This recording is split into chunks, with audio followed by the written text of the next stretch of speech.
Temple, church, మసీదు ఇలా ఎక్కడ చూసినా బిచ్చగాళ్లే కనిపిస్తూ ఉన్నారు.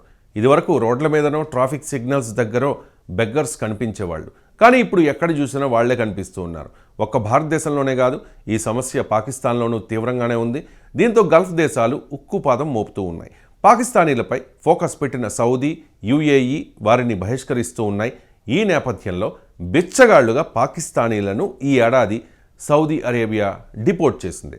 ఇక యుఏఈ దేశం పాకిస్తానీలపై వీసా ఆంక్షల్ని కూడా విధించింది. పాక్ ప్రజలు వ్యవస్థీకృతంగా యాచనకు పాల్పడుతూ ఉన్నట్లు ఆరోపణలు ఉన్నాయి. ఈ నేపథ్యంలో వ్యవస్థీకృత భిక్షాటనకు పాల్పడుతోన్న పాకిస్తానీలపై గల్ఫ్ దేశాలు చర్యలకు సిద్ధమవుతూ ఉన్నాయి.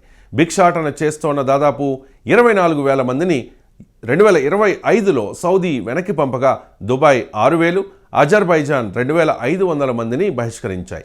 మరోవైపు పెరుగుతోన్న నేరాల కారణంగా పాకిస్తానీలపై యుఏఈ వీసా ఆంక్షల్ని కూడా విధించింది.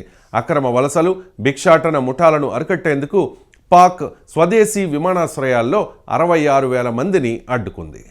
కొన్నేళ్లుగా తమ దేశంలో ఉంటూ దొంగతనాలు, ఇతర నేరాలకు పాల్పడుతోన్న 56,000 మంది పాకిస్తాన్ బిచ్చగాళ్లను తమ దేశం నుంచి బహిష్కరించినట్లు పాక్ చట్టసభకు అక్కడి జాతీయ దర్యాప్తు సంస్థ ఇటీవలే నివేదిక అందించింది. అక్రమ వలసలు, భిక్షాటన నిర్మూలనలో భాగంగా ఈ ఏడాదిలో యుఏఈ, సౌదీ అరేబియా దేశాలు 66,154 మంది పాక్ పౌరుల్ని వెనక్కి పంపినట్లుగా పాకిస్తాన్ ఫెడరేషన్ ఇన్వెస్టిగేషన్ ఏజెన్సీ వెల్లడించింది.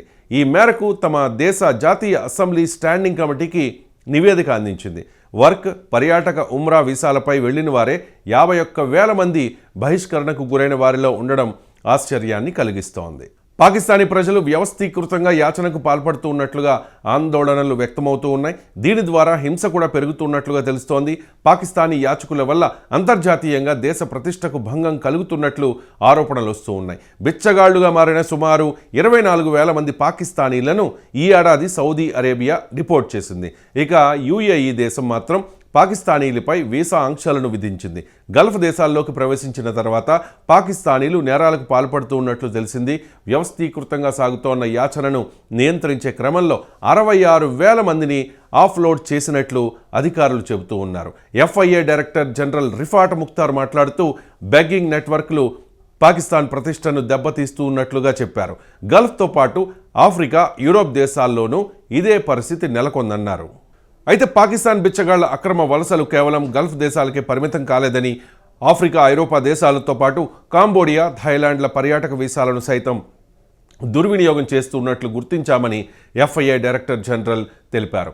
ఈ ఏడాది సౌదీ నుంచి 24,000 మంది, దుబాయ్ నుంచి 6,000 మంది, అజర్బైజాన్ నుంచి 2,500 మంది బహిష్కరణకు గురవగా కాంబోడియాకు వెళ్లిన 24,000 మందిలో సగం మంది తిరిగి వచ్చారని, మయన్మార్కు టూరిస్ట్ వీసాపై వెళ్లిన 4,000 మందిలో 2,500 మంది తిరిగి రాలేదని పేర్కొన్నారు. అయితే ఆయా దేశాల్లో అరెస్ట్ అవుతున్న బిచ్చగాళ్లలో 90% మంది పాకిస్తానీయులే ఉండడం, జేబు దొంగతనాలకు పాల్పడుతూ ఉండడంతో ఆ దేశ పౌరులకు యుఏఈ వీసాల జారీని నిలిపివేసింది. అయితే గత నెలలో తమ దేశంలో నేర కార్యకలాపాలకు పాల్పడడం, భిక్షాటన చేస్తూ ఉన్నారనే ఆందోళన నేపథ్యంలో యుఏఈ చాలామంది పాకిస్తానీలకు వీసాలను ఆపేసింది.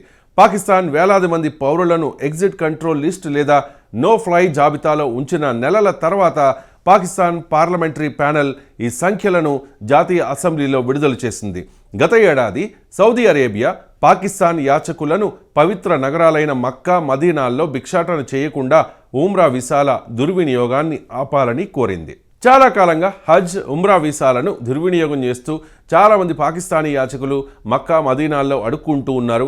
అక్రమ వలసలు, భిక్షాటన బృందాలు ప్రపంచవ్యాప్తంగా పాకిస్తాన్ ప్రతిష్టను తీవ్రంగా దెబ్బతీస్తాయని పాకిస్తాన్ సరిహద్దు నియంత్రణ భద్రతా సంస్థ ఫెడరల్ ఇన్వెస్టిగేషన్ ఏజెన్సీ తెలిపింది. పరిస్థితి నియంత్రణలోకి రాకుంటే పాకిస్తానీలు హజ్, ఉమ్రా వెళ్లే వారిపై ప్రభావం చూపిస్తుందని ఆయన చెబుతూ ఉన్నారు.